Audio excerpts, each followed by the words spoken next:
찬송하시겠습니다. 찬송가 320장입니다. 찬송가 320장. 나의 죄를 정케 하사 주의 이끈 삼으신 구세주의 넓은 사랑 항상 찬송합니다. 나를 일꾼 삼으신 주 크신 능력 주시고 언제든지 주 뜻대로 사용하여 주소서. 내게 부어주시려고 은혜에 귀하신 주의 은혜 채워주사 능력 있게 하소서. 나를 일꾼 삼으신 주 크신 능력 주시고 언제든지 주 뜻대로 사용하여 주소서. 죄의 짐을 풀어주신 주의 능력 크도다. 나를 피로 사신 예수 내 맘속에 오소서.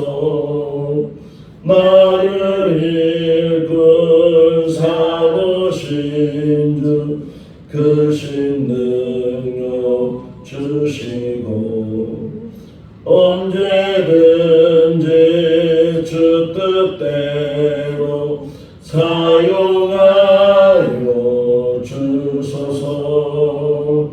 주여 내게 성령으로 충만하게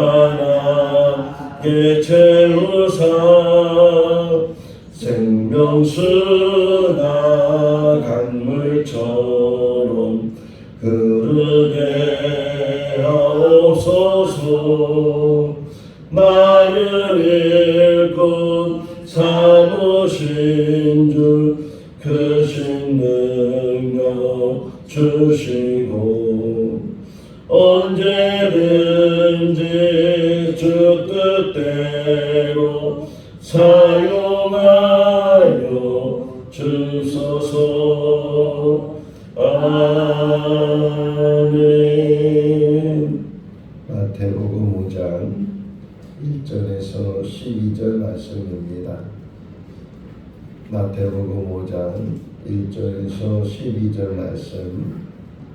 예수께서 무리를 보시고 산에 올라가 앉으시니 제자들이 나온지라 입을 열어 가르쳐 이르시되 심령이 가난한 자는 복이 있나니 천국이 그들의 것이며 애통하는 자는 복이 있나니 그들이 위로를 받을 것이며 온유한 자는 복이 있나니 그들이 땅을 기업으로 받을 것이며 의에 줄이고 목마른 자는 복이 있나니 그들이 배부를 것이며 긍휼히 여기는 자는 복이 있나니 그들이 긍휼히 여김을 받을 것이며 마음이 청결한 자는 복이 있나니 그들이 하나님을 볼 것이며 화평하게 하는 자는 복이 있나니 그들이 하나님의 아들이라 일컬음을 받을 것이며 너희를 위하여 박해를 받는 자는 복이 있나니 천국이 그들의 것이니라.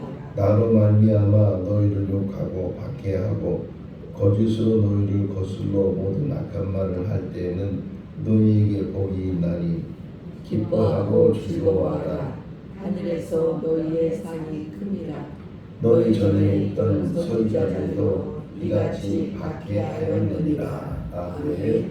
할렐루야. 아멘. 제가 초등학교 4학년, 5학년 때쯤에 기억이 나는데 제가 다니는 교회의 노예에서 어린이 성경 대회를 해서 그래서 제가 이제 그 우리 반에서 몇 명 뽑혔는데 그 가운데 제가 속하게 되고 그래서 성경 공부를 특별히 하게 되고 또 이제 성경대회가 촉박해질 때에 교회에서 며칠 같이 숙박을 하면서 성경 공부를 하게 되었는데 그때에 이 마태복음 5장에 나오는 팔복에 대한 말씀을 암송을 했던 기억이 납니다. 예수께서 물을 보시고 산에 올라가 앉으시니 제자들이 나오자 입을 열어 가르쳐 이르시되 심령이 가난한 자는 복이 있는 쭉 이렇게 외웠던 기억.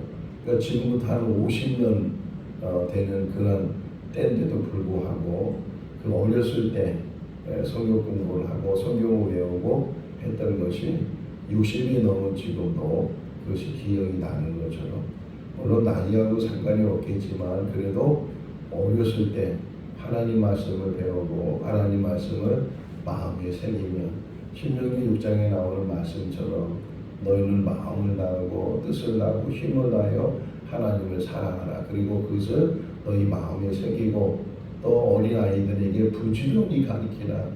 그러니까 아이들에게 부지런히 하나님의 말씀을 가르치면 그것이 혹이나 청소년기 또는 청년기에 방황을 하기도 하고 또 하나님을 멀리 떠난다고 도망가기도 하지만 그 말씀이 어릴 때 새겨졌기 때문에 결국은 하나님 앞에 돌아오게 되고 그 말씀이 삶에 큰 힘이 되는 줄로 믿습니다. 우리가 잘 알고 있는 팔복, 사람들은 다 복을 좋아하잖아요.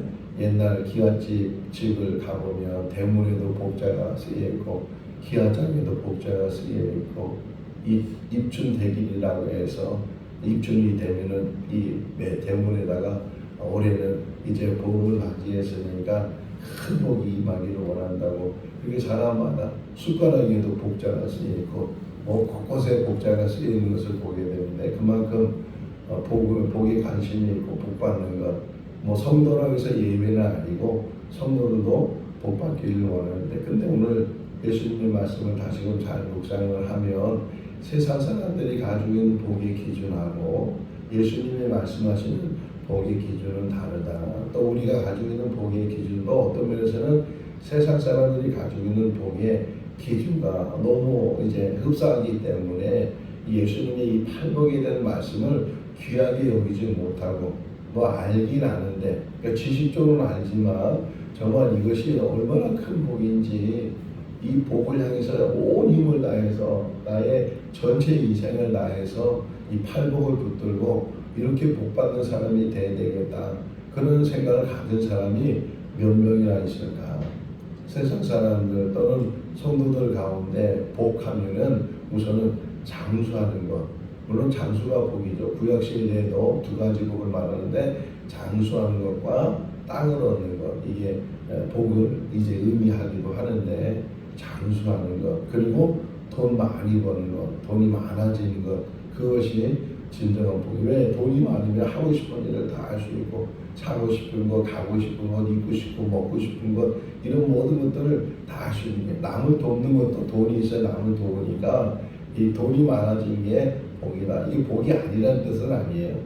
장수하는 것, 어떤 물질이 많아지는 것 이런 모든 것들 어떤 면에서 세상을 살아가면서 필요한 어떤 수단인데 그것이 꼭 삶의 목적인 것처럼 삶의 진정한 복인 것처럼 생각하게 되면 안 된다는 오늘 팔복을 보게 되면 어떻게 보면 구복이라고 또 생각이 11절 12절이 또 이런 사람이 복이 있다 이렇게 말을 하기도 하는데 우리가 일명 팔복이라고 하니까 이제 이 팔복에 대한 말씀을 묵상해 보면 우선은 첫 번째 복하고 여덟 번째 복하고 그 복을 받는 것이 똑같죠.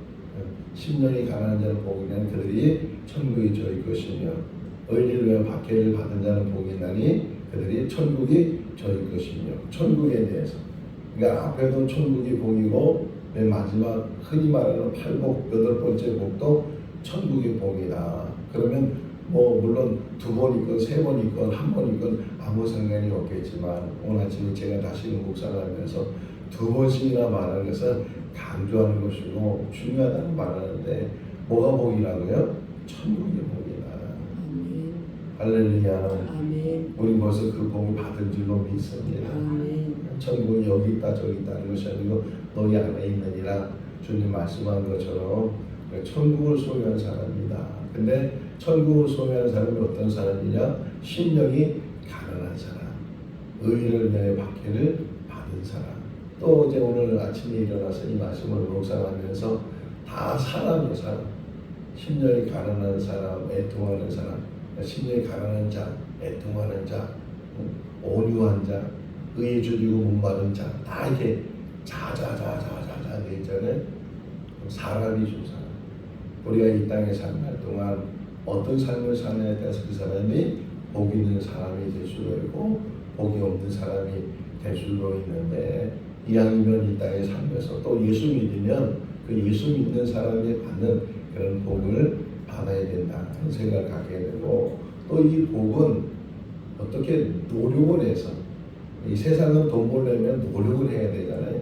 밤낮으로 일을 하고 장사를 하고 사업을 하고 또 직장을 열심히 다니고, 그래서 뭔가 자기 노력에 의해서 이 복을 만들어 가지만, 여기서 말하는 복은 어떤 행위나 일하는 것, 노력하는 것, 이걸로 얻어지. 심령이 가난한 게 어떻게 심령이 가난한 게 노력할 수 있겠어요? 심령이 가난한 것, 그리고 애통하는 것, 온유한 것, 의에 줄이고 목마른 것, 이 모든 것들이 또 어떻게 보면은 이 마음에 있는 것이고 성품에 있는 거예요. 팔복을 만드는 방법이 뭐냐? 성품을 만들어가는 거다. 이 성품을 만드는데 하루아침에 만들어지지 않고 어떤 사람들은 평생 만들어가는 경우도 있는데, 우리는 지금 한 사람 한 사람이 각자가 자기의 성품을 만들어가고 있어요. 근데 이런 사람이 있어요. 나는 원래 이런 사람이야. 원래라는 말을 잘 써. 원래 나는 고칠 수 없는 사람이고, 물론 그렇게 천성이라는 거죠. 태어날 때부터 가지고 있는 성품, 이런 것이 다 있어요. 사람마다 다 있지만, 물론 그 성품이 좋은 성품으로 잘 개발이 되면 이 천성이라는 거 참 좋은 그런 성품인데, 그런데 사람은 살아가면서 이 만들어져 가는 거예요. 쌍둥이가 태어났어요. 근데 어떻게 무슨 사고로 인해서 쌍둥이가 이렇게 헤어지게 됐어요. 그리고 한 20년, 30년 만에 다시 만나게 됐는데, 한 아이는 이 가정교육을 잘 받아서 성장을 했고, 한 아이는 어떻게 비행기 사고가 나서 이렇게 헤어지게 됐거든요. 근데 한 아이는 어떻게 고릴라가 그 아이를 데리고 가서 그 아이를 키웠어요. 그러다가 이제 사냥꾼에 의해서 그 고릴라가 데리고 있는 사람을 보게 되고, 그 아이를 이제 다시금 데리고 왔는데, 뉴스가 나니까 바로 쌍둥이였다는 거예요. 둘이 똑같이 이제 만나게 됐는데, 한 아이는 교육을 받으니까 제대로 사람다운 모습을 갖는데, 한 아이는 그 밀림 속에서 고릴라 덤으로 그 30년 정도 살았으니까 말도 못하고 네 발로 기어다니고 우 하면서 고릴라가 짓는 고릴라 흉내내 고릴라처럼 생활하는. 요 이야기 속에서 알 수 있는 것은, 사람이 태어난다고 사람이 되는 것이 아니고 얼마만큼 사람다운 교육을 받느냐에 따라서 달라진다는 게, 성품도 마찬가지예요. 뭐 태어난 그런 성품이 없잖아 있지만, 그러나 사람은 이렇게 훈련받으면서 또 교육받으면서 자기가 이 여러 가지 경건의 훈련이나 어떤 신앙의 훈련이나, 왜 성경을 묵상을 해요? 다 그게 성품을 만들어요. 자기 성품을 만들어가면서 나는 뭐 화를 잘 내는 사람이라고, 나는 뭐 발끈한 사람이라고, 이게 자꾸만 자기를 조율시키는 거예요. 아무리 화를 잘 내고 아무리 발끈해도 점점 요번에 세 번째가 무슨 복이에요? 온유하잖아요. 온유한 사람이 복이 있다. 모세가 모세는요 사람을 죽인 사람이에요. 모세는요 법보다 주먹이 먼저 나간 사람이. 사울을 보세요. 사기가 딩딩 있던 사람이고, 예수님 사람 붙잡아서 막 심지어는 스테반 죽이는데 가장 앞장선 사람이고, 이랬던 사람인데도 그가 온유한 사람으로 변하잖아요. 그러니까 나는 이런 사람이야, 이게 자기를 만들어가면 안 된다는 게. 내가 옛날에는 그런 사람이라 할지라도 지금은 점점 온유한 사람이 되는 거예요. 빌립보서 2장 5절 말씀에 너희는 이 마음을 품되 예수 그리스도의 마음을 품어라. 다시 말하면 예수를 닮아가는 뜻. 예수님이 가지고 있는 그 마음을 내 마음도 그런 마음을 만들어서 나중에 가서는 정말 저 사람은 예수님처럼 사는 것 같아. 이런 이야기 들을 정도로 그렇게 자기 삶을 만들어가라. 그런 전제 속에서 이 팔복을 보게 되면 이해가 돼요. 이 팔복을 보게 되면 그렇구나. 심령이 가난한 자는 복이 있다. 심령이 가난. 내 심령이 지금 가난한가? 가난이라는 것은 뭐예요? 가난이라는 것. 가난의 의미가 뭐예요? 없는 거죠. 없어요. 돈이 없고 뭐가 없는 거예요. 심령이 가난해. 심령. 없는 사람들이 할 수 있는. 제가 이제 몽골에 가서 선교를 했었잖아요.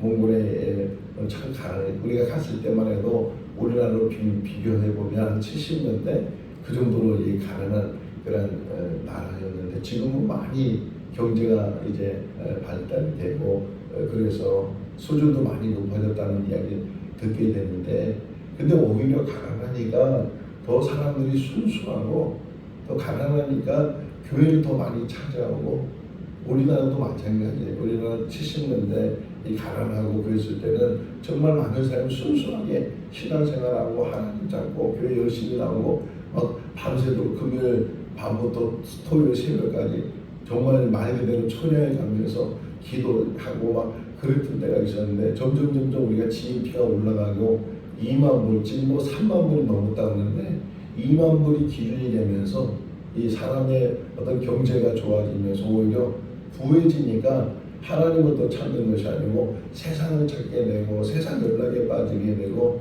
뭐 또 요즘은 옛날 몇 년 전부터는 토요일 날도 이제 전에는 6일 동안 일하고 7일 이제 일요일 날 주일 날 이제 일하지 않고 있는데 요즘은 5일 일하고 어느 회사는 4일까지 일한다고 하는데 다 그게 여가 생활하는 거예요. 여가 생활.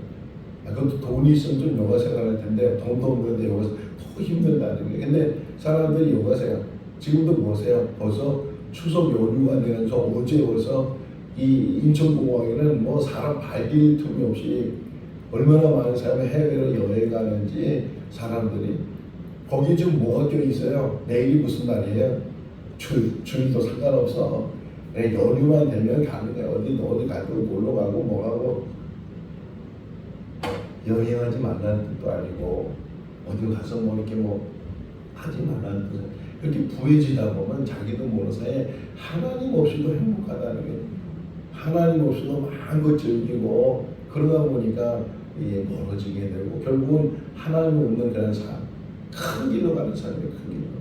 갈 때는 큰 길 같아도 저 끝에 가보면은 이 낭떠러지고 절망의 길이고 그런데 우리가 부하든 가난하든 있든 없든 근데 심령이 가난한 의미는 하나님만 바라보는 사람. 하나님만 의지하고 그래서 하나님 아니면 못 사는 사람, 이 심령이 가난한 사람, 그런 사람이 천국이 그들의 복이다. 그들이 천국이 그들의 것이다. 이렇게 말씀을 해요. 애통하는 것 슬플 때 우는 눈물, 소리 이게 애통이잖아요. 근데 물론 슬픔을 당했을 때 애통하는 것도 중요한 일이지만 이 애통이라는 것은 심령의 내 마음에 애통함을 갖는 거예요. 느헤미야를 보게 되면 느헤미야 동생이 하나니아가 예루살렘을 다녀왔어요. 자기는 예루살렘에 가보지 못했는데 자기 동생이 예루살렘에 다녀왔으니까 물었어요. 가보니까 어떠냐 물어보니까 예루살렘이 다 무너지고 뭐 어디 하나 이게 뭐 이렇게 성안되고 없고 막 그런 얘기를 해줬어요. 그 얘기를 들은 느헤미야가 하나님 앞에 막 기도하는 거예요. 하나님 우리 죄를 용서해달라고, 우리 조상의 죄를 용서해달라고. 하나님이 그렇게 아름다운 성전을 우리에게 선물해 주시고 하나님 말씀을 그렇게 주셨는데도 불구하고 우리 선조들은 또 우리들은 하나님 말씀을 저버리고 성전을 제대로 우리가 세우지 못하고 제대로 그것을 보존하지 못하고 눈물로 하나님 앞에 회개하는 그게 애통이라는 거예요. 지금 시대에 저를 비롯해서 우리 모든 성도들 보세요. 애통함이 얼마나 있나, 얼마나 우리 마음이 강백해져 있는지 몰라요. 얼마나 굳어져 있는지 몰라요. 애통함이라는 것은 하나님 오늘도 제가 아침에 와서 기도하면서 뭐라고 기도하냐면 늘 회개 기도해요.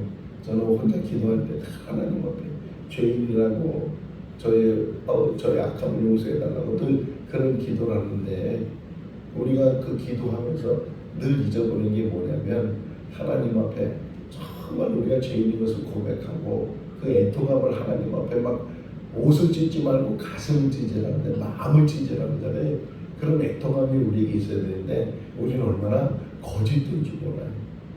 얼마나 형식적인지 몰라요. 한 예수님께서 바리새인을 책망해서 뭐라고요? 외식하는 자다. 외식. 그러면서 비유하는 것이 이 회칠한 무덤 같다는 회칠한 무덤인데 그 겉은 참 화려하게 꾸며놨어요. 근데 그 안에는 썩은 있다는 거예요. 썩은 시체가 있고 냄새가 나고 그런 것처럼 우리 신령들이 다 얼굴을 빤스하고 정말 예수 믿는 사람처럼 그런 모습을 외적으로 보이지만 그 신령은 썩어 있고 부패되어 있고 그런 모습들을 우리가 가지고 있다. 여기서 애통하는 자, 정말 하나님 앞에 가슴을 찢고 하나님 앞에 정말 어떻게 예수님 기도를 표현하면서 바리새인과 세리가 성전에 올라서 기도하는데 바리새인은 화려한 옷을 입으면서 손을 들어가면서 하늘을 쳐다보면서 자기는 11조 생활 잘한다고 금식 생활 잘한다고 구제를 잘한다고 저 세리와 같지 않는다고 기도를 자기 자랑으로 자기를 드러낸 일로. 근데 세리는 어떻다고요? 감히 얼굴을 하나님 앞에 들지 못하고 그 무릎에 그 머리를 조아리면서 기도하는 것은 저는 죄인입니다. 저는 죄인입니다. 누구 기도를 들으시겠느냐 이렇게 말씀하시죠. 이거 지식적으로 아는 것이 아니고 정말 내 심령이 하나하나 읊어가면서 심령이 가난한 자, 애통하는 자, 그 다음에 왜요? 온유한 자, 온유한 자. 하루아침에 만들어지지 않지만 계속 온유한 자가 자기의 성질, 자기 성품 이런 모든 것들을 자꾸만 바꿔요. 우리는 불쑥불쑥 화가 나잖아요. 자꾸만 드러내고 이겨야 되고 싸워야 되고 그냥 분이 안 풀리면은 잠도 안 자고 못 자고 이런 것들이 우리 안에 담겨져 있잖아요. 그걸 자꾸만 바꾸는 거예요. 다시 한번 모세 얘기하면 민수기 12장 3절 말씀을 보면 모세는 세상 모든 사람보다도 온유한 사람이다 그래요. 이게 하나님이 인정하는 거예요. 아니 모세가 얼마나 이 혈기가 대단한 사람이 심지어는 가나안 땅에 들어가지 못한 이유가 뭐예요? 반석에 물을 내라고 그냥 명령하라고 했는데 그거 참지 못하고 화가 나니까 그 지팡이로 반석을 2번씩이나 때리면서 내가 너희에게 물을 내리는 자기가 물을 내는 것처럼 하나님 말씀에 불순종하니까 결국 아직도 죽을 때까지 그 감정을 다스리지 못하는 게 인간인데 그런데도 불구하고 모세를 세상의 모든 사람보다 온유한 사람이다 그랬어요. 제가 이렇게 제 자신이 이렇게 마인드 컨트롤하는 것 중에 하나가 뭐냐면 항상 너는 외유내강적인 삶을 살아라. 이게 제가 외유내강 겉으로는 늘 부드러움을 가지며 안으로는 늘 강한 믿음의 신념을 가지고 오직 하나님만 의지하고 하나님만 바라보고 사람 보려면 사람과 상대하면 얼마나 똑같은 사람이 되기도 하고 넘어지는 일들이 얼마나 많이 있어요. 얼마나 많은 모함을 받고 얼마나 많은 그냥 이런저런 이야기들이 얼마나 많이 들리는지 몰라요. 내가 전혀 거기에 요동하지 않고 거기에 반응하지 않고 그냥 내가 하나님 앞에 하나님 주신 삶을 가지고 제가 온유한 사람이 있다는 게 아니고 저도 만들어가고 있는데 항상 내 마음에 온유함이 있어야 된다. 가장 중요한 게 뭐냐면 화내지 않는 게 분내지 않는 게 에베소 4장에 있는 말씀처럼 화내지 말고 분내지 말라는 게 혹이나 분이 나도 오래 그것이 가지 않도록 왜? 마귀가 그것을 틈탄다. 우리를 넘어뜨리는 이유 중에 하나가 이 감정을 막 부추겨가지고서 그래가지고서 넘어뜨리는 일이 많이 있어요. 어떤 분이 기도 가서 은혜 받았어요. 정말 성령 충만하게 은혜 받고 뜨겁게 은혜 받고 그렇게 은혜 받아서 막 기쁜 마음으로 집에 왔는데 애들이 난장판을 만들어서 며칠 동안 그러니까 그냥 폭발해 버리는 거야. 그 은혜 받는 게 하루아침에 한순간에 없어지는 데 얼마나 많이 있는가 말씀하겠습니다. 자기를 자꾸만 낮추고 자기를 자꾸만 죽이고 그런 가운데 온유함이 자기도 모르는 사이인 것이 온유를 만든다고 해서 만들어지는 것이 아니고 그래서 제가 이걸 좀 하나 먼저 미리 설명을 하면 우리 마음을 만들어가는 것은 내 노력에 의해서 아까 노력 얘기했기 때문에 내 노력에 의해서 만들어지는 것이 아니고 성령의 도우심으로 그래서 성령 받아라는 거예요. 성령을 받기 전까지는 예루살렘을 떠나지 말아라. 성령을 받으면 너희가 권능을 받고 예루살렘과 땅끝까지 가서 내 증인이 되라 말씀하시는 것처럼 내 마음을 만드는 것도 내가 노력해서 내가 어떤 지식을 가지고 내가 어떤 연습과 훈련을 가지고 그게 필요하지만 그러나 결국은 하나님이 우리를 만들어 주셔야 돼요. 하나님의 손이 성령의 이 강권하심이 우리를 만들어갈 때 우리를 변화시켜 가는 줄로 믿습니다. 의에 줄이고 목마른 자. 목마른 지금 제가 목이 마르거든요. 물을 마셨잖아요. 내가 정말 하나님 앞에 늘 목마른 자. 늘 하나님 앞에 신령이 목마른 자고 말씀에 갈급하는 자고 은혜에 갈급하는 자고 하늘의 신령한 것들을 갈급하는 자고 이런 갈급함을 하나님 앞에 가지고 있을 때 하나님께서는 배부름을 주신다는 거예요. 우리 이 갈급함을 잘 우리가 오늘 이 4가지만 할게요. 다음 월요일은 다음에 우리 모일 때는 이 5번째 긍휼히 여기는 자는 그들이 긍휼히 여김을 받을 것이며 마음이 청결한 자는 그들이 하나님을 볼 것이며 이런 화평케 하는 자는 하나님의 아들이라는 그름을 받을 것이며 의인을 위해 박해를 받는 자는 그들이 천국이 저일 것입니다. 이 4가지를 다시 말씀을 묵상할 텐데 이것은 그냥 지식으로 알고 있는 것이 아니고 이거 하나하나를 곱씹고 또 곱씹어서 마음이 새겨 모세가 이 시내산에 도착했을 때 하나님께서 십계명 어디 새겼어요? 돌판에 새겼어요. 왜 돌판에 새겼을까요? 지어지지 말고 그 세대만 그것을 보는 것이 아니고 그 다음 세대도 계속 법계가 그것을 보관하게 있잖아요. 이거는 그냥 감춰두는 것이 아니고 길이 마음판에 새기라는 길이 이 팔복도 마찬가지예요. 오늘 한 번 듣고서 딱 지나가서 또 잊어버리고 이 팔복에 대해 전혀 관심이 없고 이 팔복만 붙들고 평생을 살아가고 자기 성품을 만들고 자기를 만들어 마음을 만들면요 얼굴도 만들게 되고 몸도 만들게 되고 다 만들어져요. 제일 중요한 게 뭐예요? 마음이에요. 성품. 내 성품이 어떤 성품인가? 우리 2년 전에 성품에 대한 말씀을 들으면서 많이 은혜를 알았잖아요. 다 잊어버렸어요. 저도 잊어버리고 다 잊어버렸는데 정말 이 팔복은 그 말씀이에요. 성령이 우리를 어루만져 주셔서 그래서 그렇게 우리가 그냥 뭐 급해가지고서 말보다 이 주먹이 먼저 나갔던 우리의 삶이었는데 급해가지고서 그냥 화를 먼저 냈던 우리의 삶이었는데 조금씩 이 변화되면서 이 팔복을 묵상하면서 정말 하나님 앞에 내 삶이 신앙생활 이거 하나만 더 얘기해. 신앙은 나를 변화시키는 할렐루야. 아멘. 누구를 변화시키는 어느 교회에서 목사님이 설교를 했어요. 교인들이 은혜를 받아서 그러면서 이제 목사님이 저 끝에 앉아 끝에서 예배 마치 끝에는 교인들이 나가면서 인사를 하잖아요. 어느 집사님이 은혜 다 되고 은혜 받았다는데 어느 집사님 목사님 다 김 집사가 나와서 이 말을 들었어야 되는데 남 얘기하면서 물론 다른 사람이 은혜 받는 것도 중요한데 누가 은혜 받아야 돼요? 내가 변화돼야 돼요.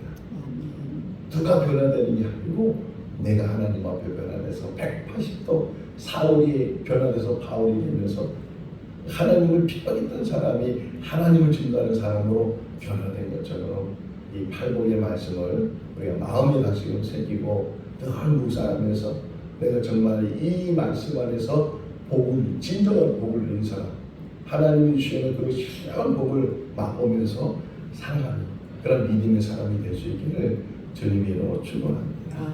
기도하겠습니다. 사랑이 많으신 하나님 아버지 한 주간도 지켜주시고 토요 새벽에 또 저희들 불러주셔서 주일 전에서 하루 시작하며 또 영상을 통해서 같이 말씀을 묵상하게 하여 주신 것 감사합니다. 예수님께서 공생을 시작하시면서 회개하라 천국이 가까웠느니라 그리고 제자들을 부르시고 또 많은 병자를 고쳐주시려 소문이 나고 그래서 많은 사람들이 예수님께 찾아왔을 때 예수님은 산에 올라가 앉으시고 입을 열어 가르쳐 이루시되 팔복의 말씀 그리고 산상수훈의 말씀들을 전해 주셨습니다. 아버지 이것을 우리가 지식적으로만 알고 있는 이 팔복이 우리 삶의 진정한 복으로 다가오게 하여 주시고 아멘. 우리가 변화되게 하여 주시옵소서. 아멘. 우리의 성품이 만들어지게 하여 주시옵소서. 아멘. 주님의 마음을 우리의 마음으로 담게 하여 주시옵소서. 아멘. 그래서 이 땅에 사는 날 동안 참 그리스도인 될 수 있도록 도와주시고 천국을 소유하며 하나님이 주신 날마다 주시는 공급해 주시는 신령한 것으로 믿음으로 승리해 나가는 우리들 되게 하여 주시옵소서. 아멘. 오늘 주말에서 복된 하루의 삶이 되게 하여 주시기를 간절히 바라옵고 우리를 구원하신 예수님의 이름으로 기도하옵나이다. 아멘. 좋습니다. 자유롭게 기도.